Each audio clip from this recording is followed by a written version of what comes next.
ആനക്കാമ്പൊയിൽ കള്ളാടി മേപ്പാടി തുരങ്കപാത നിർമ്മാണ ഉദ്ഘാടനം ഇന്ന് മുഖ്യമന്ത്രി പിണറായി വിജയൻ നിർവഹിക്കും. മലബാറിന്റെ വികസനത്തിന് പുതിയ നാഴികക്കല്ലായി മാറുന്നതാണ് ഈ പാത. വൈകിട്ട് 4 മണിക്ക് ആനക്കാമ്പൊയിൽ സെയിന്റ് മേരീസ് സ്കൂൾ ഗ്രൗണ്ടിലാണ് ചടങ്ങ്. കള്ളാടി മേപ്പാടി തുരങ്കപാത ആരംഭിക്കുന്നത് എനിക്ക് പിന്നിൽ കാണുന്ന ഈ മറിപ്പുഴയിൽ നിന്നാണ്. കോഴിക്കോട് ജില്ലയിലെ നീളം 3.15 കിലോമീറ്ററാണ്. വയനാട് ജില്ലയിൽ 5.58 കിലോമീറ്റർ, ആകെ 8.11 കിലോമീറ്റർ ദൂരം. വർഷങ്ങളായി കോഴിക്കോട് വയനാട് ജില്ലക്കാർ കാത്തിരിക്കുന്ന പദ്ധതി.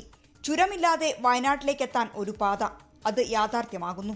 നിലവിൽ താമരശ്ശേരി ചുരത്തിലുണ്ടാകുന്ന ഗതാഗതക്കുരുക്കും മണ്ണിടിച്ചിലുമെല്ലാം ഈ തുരങ്കപാതയുടെ പ്രാധാന്യം കൂട്ടുന്നുണ്ട്.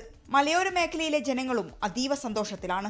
ഞങ്ങളിവിടെ ആവാലവൃദ്ധ ജനങ്ങളും കക്ഷി രാഷ്ട്രീയത്തിനൊക്കെ അതീതമായിക്കൊണ്ട് വളരെ ഉത്സാഹത്തോടു കൂടി ഇതൊരു ഉത്സവമാക്കി തീർക്കണം എന്നുള്ളൊരൊറ്റ വിചാരത്തിൽ രാവും പകലുമില്ലാതെ ഇതിൻ്റെ പുറകെ പ്രയത്നിച്ചുകൊണ്ടിരിക്കുകയാണ്. വർഷങ്ങളായിട്ടുള്ള ഞങ്ങളുടെയും വയനാട്ടുകാരുടെയും കാത്തിരിപ്പിന് ഒരു അന്ത്യം, ഒരു അവസാനമായി ഈ തുരങ്കപാത വരുന്നതോടുകൂടി അവരുടെ യാത്രാക്ലേശവും ഞങ്ങളുടെ യാത്രാക്ലേശവും ഏറെ പരിഹരിക്കാൻ കഴിയും. വൈകുന്നേരം 4 മണിക്ക് Anakkampoyil Saint Mary's UP school ഗ്രൗണ്ടിലാണ് തുരങ്കപാതയുടെ നിർമ്മാണ ഉദ്ഘാടന ചടങ്ങ്. മന്ത്രി PA മുഹമ്മദ് റിയാസ് അധ്യക്ഷനാകുന്ന ചടങ്ങിൽ കോഴിക്കോട് വയനാട് ജില്ലകളിലെ ജനപ്രതിനിധികളും പങ്കെടുക്കും.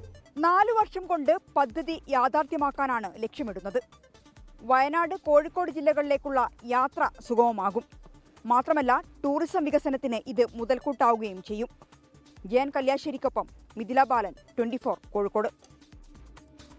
ലോകത്തെവിടെയായാലും ഏത് സമയത്തും 24 വാർത്തകളും ഓഗ്മെന്റഡ് റിയാലിറ്റി പാക്കേജുകളും എക്സ്പ്ലെയിനറുകളും വിശദമായി കാണാൻ ഞങ്ങളുടെ YouTube ചാനൽ നിങ്ങൾക്ക് സബ്സ്ക്രൈബ് ചെയ്യാം.